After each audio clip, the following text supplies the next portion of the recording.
नमस्कार, आप देख रहे हैं जेके न्यूज नेटवर्क और मैं हूं अनुजा कश्यप आप सबके बीच। आज हम थोड़ा प्रकाश डालेंगे अपने देश के एक स्वतंत्रता सेनानी की जिंदगी पर। उन्होंने अपनी मिट्टी, अपने देश के लिए बहुत सी कुर्बानियां दी है। वैसे भारतीय स्वतंत्रता संग्राम में गांधी जी कई स्वतंत्रता सेनानियों की प्रेरणा थे। इस लड़ाई में कई ऐसे सैनिक भी शामिल हुए जो कभी पश्चिमी और अंग्रेजी सभ्यता के समर्थक रहे थे। ऐसे ही एक शख्स पंडित मोतीलाल नेहरू भी माने जाते हैं। मोतीलाल नेहरू का जन्म दिल्ली में 6 मई 1861 को हुआ था। पंडित मोतीलाल नेहरू के पिता पंडित गंगाधर नेहरू थे, जो एक कश्मीरी पंडित थे। भारत के प्रथम प्रधानमंत्री के पिता और देश के एक अग्रणी स्वतंत्रता सेनानी पंडित मोतीलाल नेहरू को उनकी सादगी और समय के साथ चलने की प्रवृत्ति के लिए याद किया जाता है। भारत के स्वतंत्रता आंदोलन में मोतीलाल नेहरू एक ऐसे व्यक्ति थे जिन्होंने न केवल अपनी जिंदगी के सभी सुखों को देश के लिए भुला दिया, बल्कि अपने परिवार को भी देश की स्वतंत्रता के लिए समर्पित कर दिया था। मोतीलाल नेहरू के जीवन में गांधी जी ने बहुत सारा असर छोड़ा था।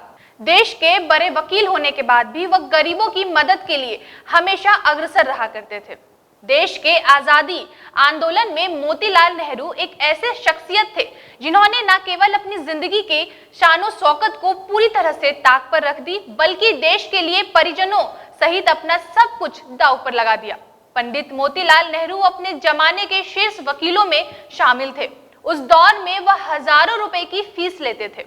वह अधिकतर केस बड़े जमींदार और स्थानीय रजवाड़ों को लड़ा करते थे, लेकिन इसके साथ ही वह गरीबों की भी मदद करने में कभी पीछे नहीं रहे।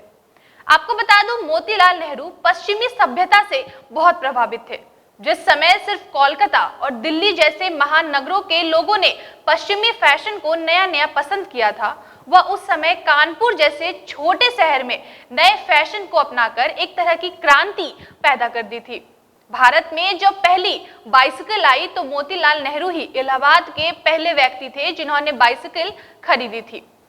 मोतीलाल 1918 में महात्मा गांधी के प्रभाव से भारतीय राष्ट्रीय कांग्रेस के प्रभाव में आए और देशी भारतीय जीवन शैली अपनाकर अपने जीवन को बदलने की पहल की। अपने संयुक्त परिवार और परिवार के खर्चों की पूर्ति के लिए नेहरू कभी कभी कानून के अपने व्यवसाय को भी अपनाते थे। बाद में उन्होंने परिवार के लिए स्वराज भवन बनवाया। मोतीलाल नेहरू ने स्वरूप रानी नामक एक कश्मीरी ब्राह्मण कन्या से शादी की थी। पंडित मोतीलाल की कानून पर पकड़ काफी मजबूत थी। इसी कारण से साइमन कमीशन के विरोध में सर्वदलीय सम्मेलन ने 1927 में मोतीलाल नेहरू की अध्यक्षता में एक समिति बनाई, जिसे भारत का संविधान बनाने का दायित्व सौंपा गया। इस समिति की रिपोर्ट को नेहरू रिपोर्ट के नाम से जाना जाता है। इसके बाद मोतीलाल ने इलाहाबाद उच्च न्यायालय आकर वकालत प्रारंभ कर दी। आज यानी 6 फरवरी को हमारे महान स्वतंत्रता सेनानी पंडित मोतीलाल नेहरू की पुण्यतिथि है। जेके न्यूज नेटवर्क उन्हें सत सत नमन करती है और पुष्पांजलि अर्पित करती है।